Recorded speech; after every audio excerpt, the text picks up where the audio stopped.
Assalamualaikum warahmatullahi wabarakatuh. Saya Wanda Ditya dengan NPM 23060101138, Prodi PGSD 5E. Video ini saya buat untuk memenuhi tugas akhir pada mata kuliah Psikologi Pendidikan dengan dosen pengampu Ibu Sakura Alwina Akbar, SPD. Di sini saya akan membahas dua poin. Yang pertama, faktor kesulitan dalam belajar, dan kedua, masalah kesulitan dan bagaimana cara penanganan. Baik, di sini saya akan membahas yang pertama, faktor kesulitan dalam belajar.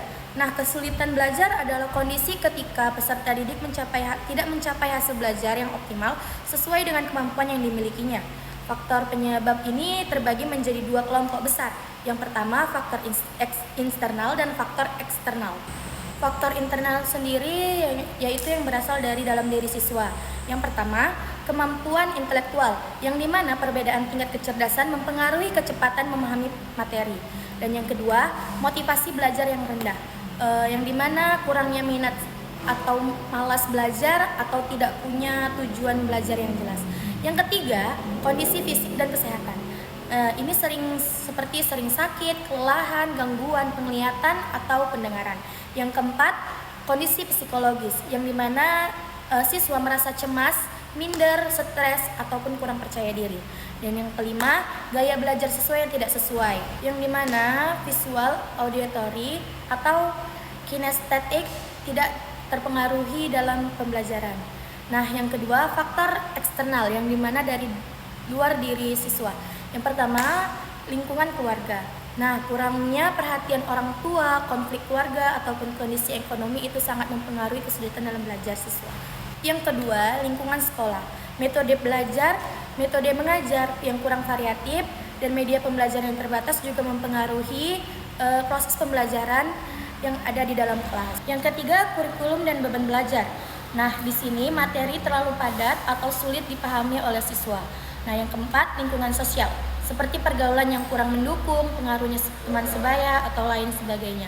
Dan yang kelima, sarana dan prasarana, seperti ruang kelas yang tidak nyaman, kurangnya buku, dan alat belajar yang kurang memadai yang ada di sekolah. Baik, selanjutnya kita akan membahas yang kedua, masalah kesulitan belajar dan bagaimana penanganannya. Nah, di sini masalah kesulitan belajar, yang pertama, kesulitan memahami materi pembelajaran. Yang kedua, kesulitan membaca, menulis, dan berhitung. Hal ini biasa dialami oleh siswa SD. Nah, yang ketiga, kurangnya konsentrasi saat belajar. Siswa mudah terdistraksi atau tidak fokus di dalam kelas. Yang keempat, motivasi dan minat belajar yang rendah. Siswa tidak aktif dan tidak sering mengerjakan tugas. Yang kelima, kesulitan mengelola waktu belajar. Siswa tidak punya jadwal untuk belajar hanya untuk ujian saja. Nah, di sini saya akan membahas penanganan tentang kesulitan belajar. Yang pertama, identifikasi dan diagnosis kesulitan dalam belajar. Melalui observasi dan tes diagnosis dan wawancara, guru dapat mengetahui di mana kesulitan belajar yang dialami oleh siswa.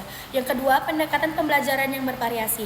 Dengan menggunakan media dan metode aktif dan kontekstual, guru dapat mengajak siswa agar siswa tidak mengalami kesulitan.